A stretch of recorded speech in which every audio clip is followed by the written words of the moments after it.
Hello everyone, welcome to our channel Shaem Tech BD. Today I will discuss to find duplicate values in Google Sheet. You can use conditional formatting count if to remove duplicates. Select the range.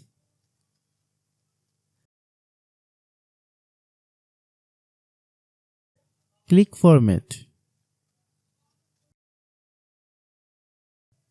and select Conditional Formatting.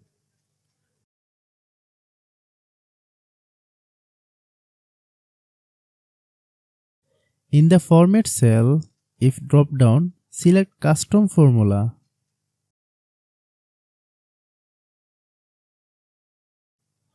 Enter this formula.